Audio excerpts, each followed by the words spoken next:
ایک شخص اپنی بیوی کو لے کے امام علی علیہ السلام کی خدمت میں آیا اور دستی ادب کو جوڑ کے عرض کرنے لگا، یا علی، یہ میری بیوی ہے، میں اس سے بے پناہ پیار کرتا ہوں، محبت کرتا ہوں، لیکن یہ میری بات نہیں مانتی، میں اسے جو حکم دیتا ہوں وہ تسلیم نہیں کرتی، بس یہ کہنا تھا۔ تو امام علی علیہ السلام نے فرمایا، اے شخص، کون کہتا ہے کہ تم اس سے محبت کرتے ہو؟ اس نے کہا، یا علی، میں محبت کرتا ہوں، اس کا گواہ میں ہوں۔ امام علی نے فرمایا، محبت اور پسند میں فرق ہے۔ جو انسان اپنے آپ سے محبت کرتا ہے وہ چیزوں کو پسند کرتا ہے، اور پسند کرنے کے بعد یہ چاہتا ہے کہ مجھے پسند آنے والی چیز میرے حکم کو تسلیم کرے، میری بات کو مانے۔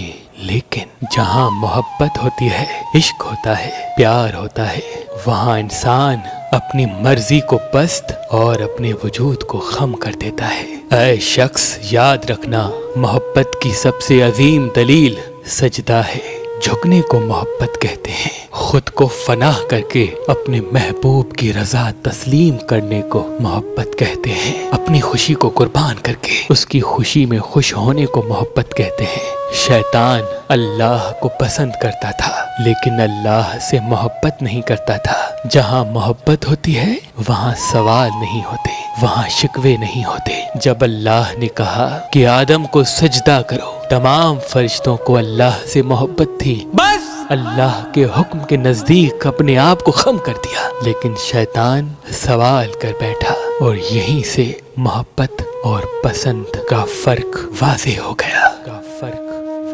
اللہ کے ولی حضرت شاہ شمس تبریز کے پاس جب کوئی ایسا بندہ آتا تھا جس کو زمانے میں محبت نہیں ملتی، وہ آ کے اپنی فریاد شاہ شمس تبریز کو جب سناتا تھا تو شاہ شمس تبریز عقیق پتھر پہ یا ودودو یا اللہ لکھ کے یہ فرماتے تھے کہ اے بندہ خدا، اس محبت کے پتھر کو اپنی شمس والی انگلی میں پہن لو، اور روز صبح 27 مرتبہ یہی ورد اس پتھر پہ کیا کرو۔ اللہ پاک کے کرم سے تمہیں زمانے میں محبت ملے گی۔ تو ابھی ہماری ویب سائٹ مہربانی.com پہ آئیں اور یہ پتھر حاصل کریں۔ آپ اپنا لکی پتھر ہماری اپلیکیشن جو گوگل پلے اسٹور اور آئی فون ایپ اسٹور پہ موجود ہے ان سے بھی حاصل کر سکتے ہیں۔ مزید معلومات کے لیے ہمارے نمبر پہ کال کریں۔ اللہ آپ کو سلامت رکھے، اللہ آپ کو سلامت رکھے۔